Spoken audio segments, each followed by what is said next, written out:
नमस्कार दोस्तों आज जिस स्टॉक की मैं चर्चा कर रहा हूँ आपके सामने उस स्टॉक का नाम है IRFC, यानी आप कह सकते हैं Indian railway finance corporation limited. अच्छा, इस स्टॉक के ऊपर मैंने लगभग 2 से 3 महीने पहले शायद इसके ऊपर वीडियो बनाया था। उसके बाद वीडियो बनाना मैंने इसलिए छोड़ दिया क्योंकि मुझे अब उतना ज़्यादा आप कह सकते हैं कुछ इसमें एक वर्ड होना चाहिए, रस कह लीजिए, एक वर्ड होता है भाई, उतना ज़्यादा कवरेज करने की मुझे ज़रूरत नहीं है। क्योंकि इतने जब भी मैंने इसके ऊपर वीडियो आया मैंने एक ही बात कही है, ये स्टॉक एक कांस्टेंट रिटर्न स्टॉक है। Constant return in the sense मैं कह सकता हूं, ये मेरी शब्दावली है, एक्चुअली ये कोई वर्ड होता नहीं है। आप कह सकते हैं इसका जब आप नेट प्रॉफिट देखते हो ना, ये कभी भी ना ही बहुत ज़्यादा ऊपर जाता है ना बहुत ज़्यादा गिरता है। ये ठीक है, स्टॉक निचले स्तरों से इतना अच्छा रिटर्न पिछले 2 सालों में दिखा चुका है। देखिए, आपको एक चीज़ हमेशा समझनी पड़ेगी। हम पिछले 5 साल में चलते हैं, ठीक है, 5 साल पहले ये इतना लंबा पीरियड देख रहे हैं। उसके बाद स्टॉक ने एक आप कह सकते हैं यहां से एक ट्रिमेंडस रैली दिखाई, ठीक है, लगभग 675% की, ठीक है, वो भी कितने में दोस्तों, आप कह सकते हैं 1 से सवा साल में। अच्छा, मैं हमेशा एक बात कहता हूं, अगर आपका स्टॉक 1 साल के अंदर 675% के आसपास रिटर्न दे रहा है तो आप उससे और ज्यादा क्या चाहते हैं। वो निवेशक जो लॉन्ग टर्म के लिए आए थे उनको बहुत अच्छा रिटर्न मिल चुका। हाँ, अब ये स्टॉक को अगर आप कहते हैं भाई मुझे इसमें ट्रेड करना है, मुझे इसमें पोजिशनल ट्रेडिंग करनी है, या मैं सिर्फ 6 से 1 साल में इसमें एंट्री लेने वाला हूं, तो मुझे ऐसा लगता है उन निवेशकों के लिए अब ये स्टॉक ना कोई बहुत मल्टीपल रिटर्न नहीं देने वाला। और एक बात क्लियर है भाई, इस स्टॉक के पास ना अब एक बहुत ही मोटा मोटी चीज बता रहा हूं आपको, 180 से लेकर के 200 रुपए के लेवल के बीच में ये लेवल एक ह्यूमंगस रेजिस्टेंस है। एक बार इसने 200 को तोड़ा था लेकिन उसके बाद वापस से गिरावट दिखाई, ठीक है, तो ये चीजें हैं। और मैं आपको बता दूं IRFC के ऊपर Q2 के नंबर कैसे आए, किस प्रकार का आने वाले समय में काम होगा, लेवल्स कौन सी आपके नजर में होनी चाहिए, मोस्ट इंपॉर्टेंट चीज, ये 2 चीज हम चर्चा करेंगे यहाँ पे, ठीक है।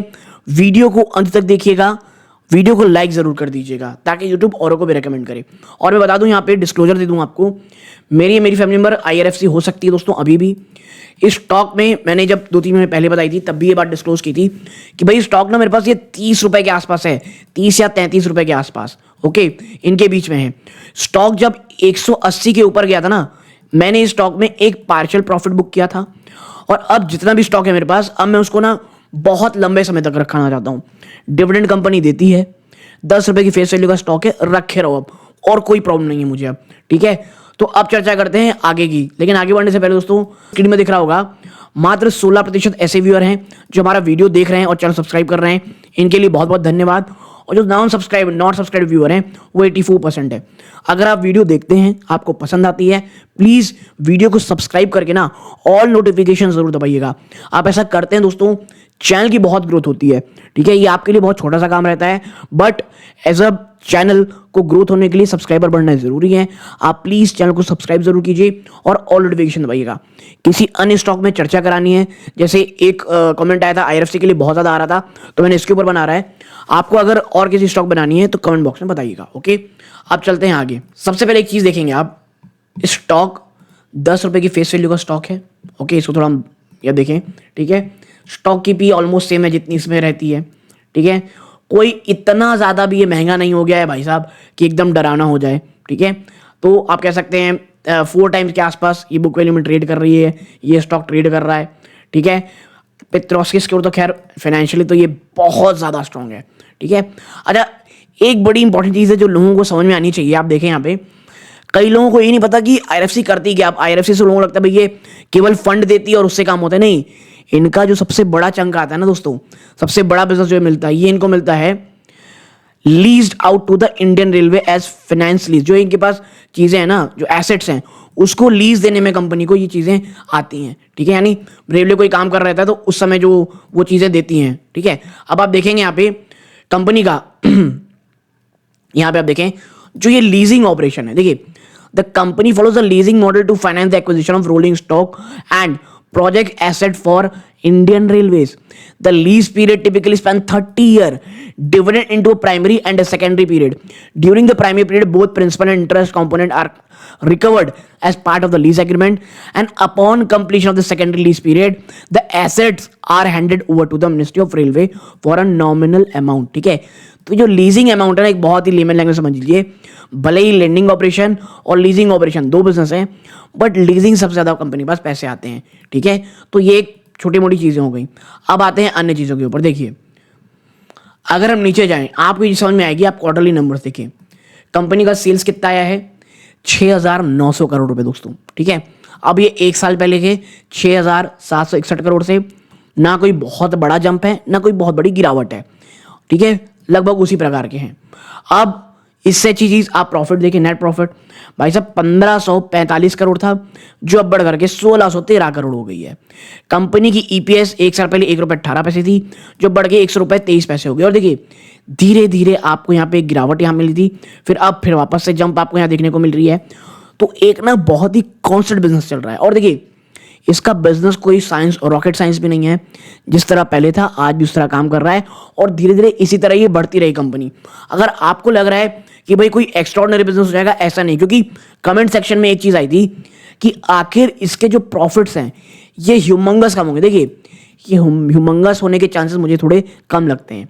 हाँ, सबसे अच्छी चीज है इस स्टॉक की, मुझे ये लगता है ये कॉन्स्टेंटली आगे बढ़ रही है। ठीक है, धीरे धीरे अब इसका बिजनेस देखें, 2021 में 4,690 करोड़ था, जो भाई साहब बढ़ के 6,900 करोड़ रुपए हो गया है। तो बिजनेस जो लगातार बढ़ रहा है, प्रॉफिट कभी कभार ऊपर नीचे थोड़े बहुत होते रहते हैं कंपनी के। ठीक है, अब अगर मैं आपको थोड़ी इसकी बैलेंस शीट दिखाऊं, आप यहां पाओगे बैलेंस शीट। अगर आप देखोगे, एक क्वेश्चन ये भी था कि भाई ये इतना चीजें क्यों है, बोरोइंग में इतनी ज्यादा क्यों है? तो भाई वो रहेगा ही, लैंडिंग बिजनेस है इनका। आप समझिए एक चीज को, इनका लैंडिंग बिजनेस है, ये बहुत ज्यादा फंड रेस करती रहती है दोस्तों। अच्छी चीज ये गवर्नमेंट बैक रहती है, तो इनको जो इंटरेस्ट है वो उतना नहीं देना पड़ता। लेकिन हाँ, जिनका ये प्रश्न था कि बोरोइंग इतनी ज्यादा क्यों रहती है, कि भाई लैंडिंग बिजनेस जब तक माल उठाएंगे नहीं, मार्केट से पैसा नहीं उठाएंगे, तो देंगे कैसे फंडिंग के लिए? ठीक है, तो ये इस प्रकार की चीजें हैं। अब कि भाई कंपनी डिविडेंड, तो जी हाँ, कंपनी डिविडेंड देती है। 1 मिनट, इसके कॉर्पोरेट एक्शन में हम चलते हैं। आप देखिए यहाँ पे कंपनी का अगर हम देखें डिविडेंड इतिहास, तो देखिए 1 मिनट, ये रहा डिविडेंड का। आप यहाँ पाएंगे कि जो कंपनी है यहाँ पे राइट इशू ही दिखा रहा है। एक्चुअली कंपनी का ना ये डिविडेंड हिस्ट्री है, ये इक्विटी हिस्ट्री, सॉरी, ये भी इसके मैंने लगता है नेट उतना चल नहीं रहा है, वरना डिविडेंड इसमें दिखाता तो हम दिखाते कंपनी किस तरह लगातार डिविडेंड देती हुई आपको दिखाई दे रही है। ओके, अब अगर आप आगे चलोगे तो आप यहाँ पर पाओगे, 1 मिनट नीचे चलते हैं, यहाँ पर एज ऑफ सितंबर क्वार्टर में अगर आप देखोगे तो कंपनी जो प्रमोटर है यानी प्रेसिडेंट ऑफ इंडिया, यहां पर ना 86.3% है। याद रखिएगा, यहां पर स्टेक सेल करना है, कंपनी को 75% से अपनी जो स्टेक है उसे नीचे लानी है। ठीक है, तो ये 87.3% में रिटर्न काम कर रहा है। अब भाई पब्लिक जो है वो लगातार माल तो उठा ली है, तो मुझे लगता है एक बार झटका जो मुझे पता जब आएगा, जब सरकार कहेगी भाई हम इस पर स्टेक सेल करने वाले हैं, तो उस समय थोड़ा बहुत झटका लगता दिखाई देगा। बट हाँ, इन अ लॉन्गर टर्म मुझे स्टॉक आज भी बहुत ज़्यादा पसंद है।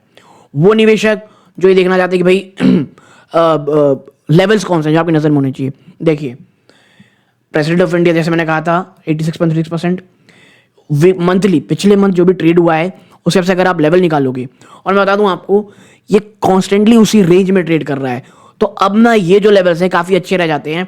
देखिए ट्रेंड अभी बुलिश है मंथली चार्ट पे, मूविंग एवरेज बेरिश है, टेक्निकल इंडिकेटर बुलिश है। देखिए 149.38 ये एक पिवट पॉइंट है, अगर इसके नीचे स्टॉक जाता है यानी मोर और लेस आप 150 का ह्यूमंगस सपोर्ट मान लें, उसके नीचे अगर जाता है तो फिर प्रॉब्लम बहुत दिखाई देगी।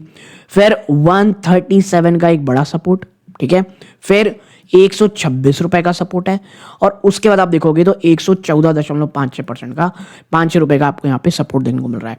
तो मोर और लेस भाई साहब 130 रुपए का मुझे ऐसा लगता है सबसे इंपॉर्टेंट सपोर्ट है, और यहां से IRFC बीच में एक बार जंप लेते आपको दिखाई देगा। हाँ, अगर ये टूटता है तो फिर चीज़ें प्रॉब्लमेटिक हो सकती हैं, और स्टॉक 100 रुपए से 110 रुपए आपको जाता हुआ दिखाई दे सकता है। लेकिन मैं कब कह रहा हूं, ये वर्स्ट केस सिनेरियो, वरना 130 को तोड़ पाना मुझे थोड़ा सा ना ये टफ लगता है। और अगर सिंपल मूविंग एवरेज देखोगे तो 20 डे जो सिंपल मूविंग एवरेज है वो ₹21 दोस्तों। ठीक है, तो ये भी आपको पता होना चाहिए। ओके, तो वो निवेशक जो IRFC में बहुत ज़्यादा क्वेश्चन पूछ रहे थे कि भाई आगे क्या करना है, मुझे आज भी ये लगता है कि 130 से 150 और ये रेंज वाकई में बहुत इंपॉर्टेंट है इसके लिए। जब तक ये नीचे में नहीं टूट रहा तब तक कोई उतनी ज़्यादा परेशानी मुझे भी लगती नहीं, जब तक 150 को तोड़ करके ऊपर नहीं चला जाता। क्योंकि एक रिपोर्ट आई थी, वहां पे मैं पढ़ रहा था, कहा यह जा रहा है कि अगर 150 के ऊपर सस्टेन कर जाता है तो भाई साहब 165 से लेकर के ₹171 तक आपको जाता हुआ दिखाई दे सकता है।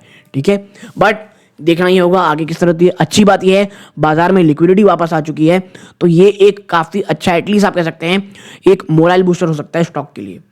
तो आपको एक छोटी एनालिसिस कैसी लगी? आपको कोई अन्य सवाल हो कमेंट बॉक्स में बताइएगा। यहां तक जुड़े रहे बहुत बहुत धन्यवाद। ये वीडियो का अंत है। जय हिंद दोस्तों।